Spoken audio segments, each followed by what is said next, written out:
Hello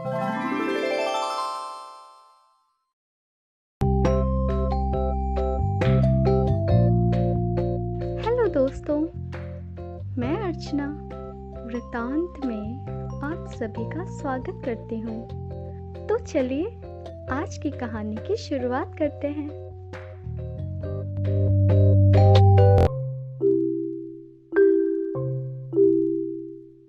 ये कहानी शुरू होती है अयोध्या से। पति की बैंक की नौकरी है तो शहर शहर भटकना ही पड़ता है। इस दौरान हजारों लोगों से मिलना होता है। इन सबों में वो एक चेहरा भुलाए नहीं भूलता, धनुष का। और ना ही वो संबोधन भूल पाती हूँ, माँ। न जाने किस जन्म का अलग लाभ था वो। गोरा चेहरा, नीली आंखें, बेहद संजीदा सा। 15 वर्षीय दत्तक पुत्र था वो मेरा। और मेरा ही नहीं बल्कि पूरे मोहल्ले का। सबको माँ बुलाता और सभी की मदद के लिए तत्पर रहता। बिना प्रसव पीड़ा के प्राप्त इस पुत्र से हम सबको बड़ा मोह था। उन दिनों वहाँ के लोगों के घर और दिलों के दरवाजे खुले होते थे। पहले तो हम दुखी थे कि इतनी छोटी जगह में हम लोग कैसे रह पाएंगे, मगर वहाँ जाते ही ऐसा मन रमा कि 3 वर्ष कैसे गुजर गए पता ही ना चला।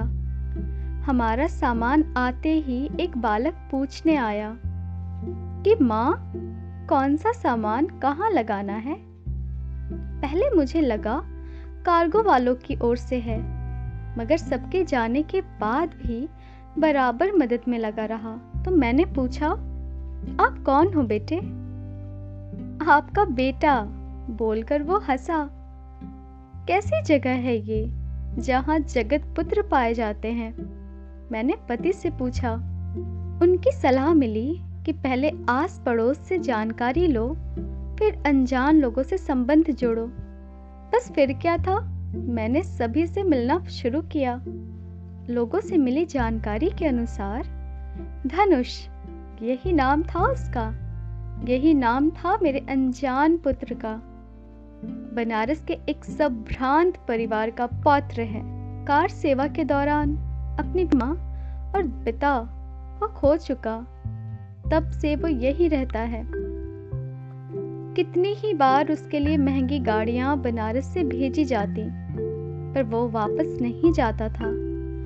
और जाता भी क्यों, स्नेह लुटाने वाली एक माँ को वो बचपन में ही खो चुका था।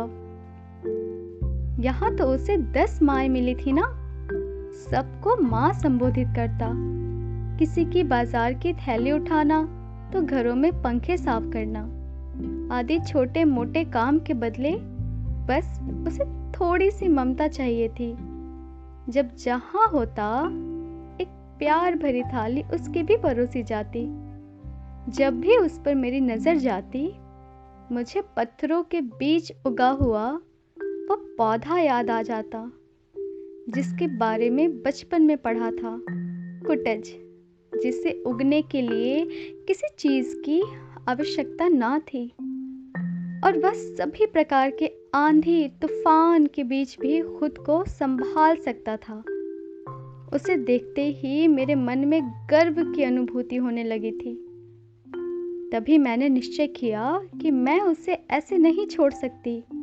मैं स्वार्थी माँ नहीं, उसे शिक्षित करना होगा और उसे उसके घर से जोड़ना होगा। उसका वास्तविक नाम तो हम सबको पता ना था, मगर उसके राम मंदिर से जुड़े होने के कारण सब धनुष बुलाने लगे। यह नाम उसके रूप रंग से बहुत मेल खाता था। शिक्षा क्षेत्र से जुड़े होने के कारण मेरे लिए उसको पढ़ाना आसान था। मैंने उसे शाम को बुलाना शुरू किया और उसे पढ़ाने लगी।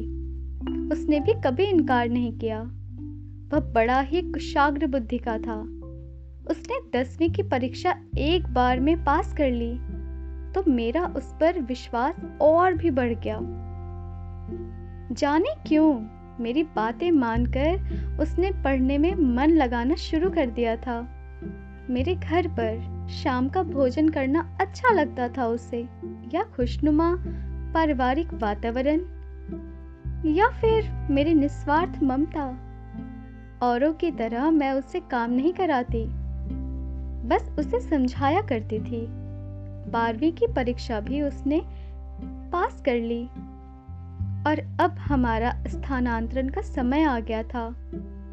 वहां से निकलने के पूर्व बस एक ही काम शेष था, धनुष को उसके दादाजी के पास भेजना। मोहल्ले की औरतों ने कहा कि वो मेरा कहा नहीं टालेगा, और सचमुच वही हुआ। मेरे इस आश्वासन पर वह बनारस से आई अपने दादाजी की गाड़ी में बैठकर गया कि मैं उसकी माँ हूँ और वह जब चाहे मेरे साथ रहने आ सकता है। अब उसके दादाजी और वो दोनों ही खुश हैं। मुझे उस बालक के अपने घर लौट जाने से जो आत्म संतुष्टि मिली वह अमूल्य है, उसका कोई मोल नहीं। एक पक्षी अपने घर को लौट आया है।